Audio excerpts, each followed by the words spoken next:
Hi, and welcome to my kitchen. Today I want to show you some activities that you and your loved one can do in your own kitchens, utilizing some of the skills and tools that we discussed in our Activities and Dementia Care overview. Before we get started, I want to let you know that some of the activities that I show you today can be utilized for most stages of the disease. It's all about adapting and your approach to the activity to make it a successful activity.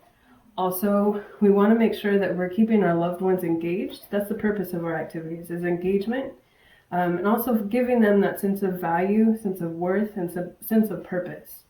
And so when we do some of these activities, your approach to those activities, if you're sold on the activity, then they're going to be sold on the activity as well.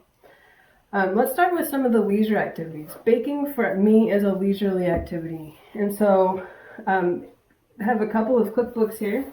There's a couple of things that you can do with these cookbooks. You can give it to your loved one and have them pick a recipe and you can make it together.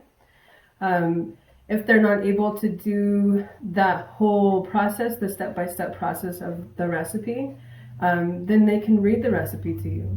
I've also printed out a recipe here, and I tried to use bigger font so that they were able to see it. Also, it's detached from the book, which is a little bit awkward, and so it gives them something tangible to hold, and then they can read to you. Even if they're not able to read it, they're still looking over it, and they're still a part of the process. Now, also with baking, the other thing that happens in your kitchen is it stimulates some of the other senses that we have, and the smells can generate conversations, bring back old childhood memories, and give you opportunity to reminisce about those times in their lives. Another activity that you can utilize or do while you're in the kitchen, and it's more of a tangible activity, is taking a couple of graham crackers and putting them in a Ziploc bag and giving them the rolling pin and having them roll out the graham crackers. If they're not able to use the rolling pin, another tangible thing using their hands is to break them up with their fingers.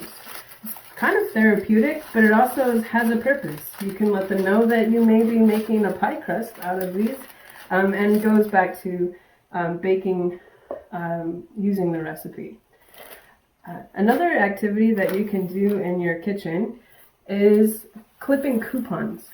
And I know this is something that is pretty popular through the years, and it may not be something that you utilize, but it gives them a sense of purpose and it gives them a sense of worth if they're helping you. Again, this is one of those activities, if you sell it to them, they're gonna buy it, basically. So if you say to them, using therapeutic storytelling, that you're looking for shampoo, and could they find a coupon with shampoo, and giving them the scissors to cut out the coupon, cutting on the lines, and then stacking those coupons gives them also something tangible to do and something tactile to do. You may not use the coupons, and that's okay. They may just end up in the trash, but that's not the point of the activity. The activity was that they're engaged in it and that they were helping you. For some of our folks who are gentlemen, another thing too may not be to find the shampoo coupons, but to find here's one for Harbor Freight that has tools on it, and give them this coupon so that they can clip them out, stack them. It also can generate some conversation about what those tools are, have them explain them to you. So these things that come in the mail, they may be helpful, they may not be just trash, they may be helpful for you in creating an activity for your loved one. Another thing that comes in the mail is the store's coupons, or the store's ads. Sorry about that. And so what they can do is you can give them a piece of paper. I have my little notebook here, and I wrote grocery list on it, and they can create their own grocery list. And it's not about making the right list, and they're not going to use this list to go to the actual grocery store, although you may if they're at that point. And even if they just have the scribbles on there, that's still a part of this. It's still giving them purpose. It's still giving them worth. They're still engaged in the activity, and that's what's important.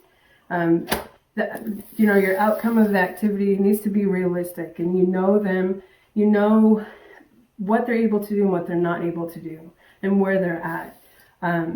Another activity that you can do is, part of the activities in the kitchen, and taking care of their environment, that self-care that we talked about in the activities in dementia care overview. So you can have them wash their dishes and be a part of that process and put them in either the dishwasher or the strainer. If they're not able to use the soap the way that you would want them to use the soap, then I would suggest only letting them wash their own dishes, and then you going back later in the evening to rewash those so they're sanitized.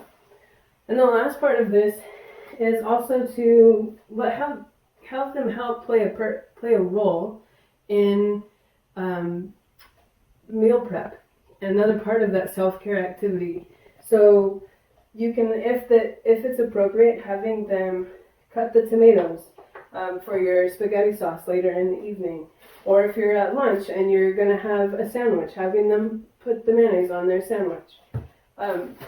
Having them be a part of that activity gives them value, gives them purpose, gives them worth. And these are activities that they've done their whole entire life. So it's about adjusting those activities so they can continue those routines. They can continue to be independent. Like we discussed in our activities in dementia care, the saying, the more you do for them, the more you take from them. And you want to keep them as independent as possible for as long as possible. And these are just some activities that can help in that process. And again, it's just about adjusting your expectations, adjusting the activity. If some of these activities are, they're not engaged in it as long as you think they need to be, then maybe adjusting the time is appropriate for you as well, increasing or decreasing the amount of time. I hope that you can take from this some activities that you can do in your own home. And if you have any questions, please feel free to reach out to me. Take care.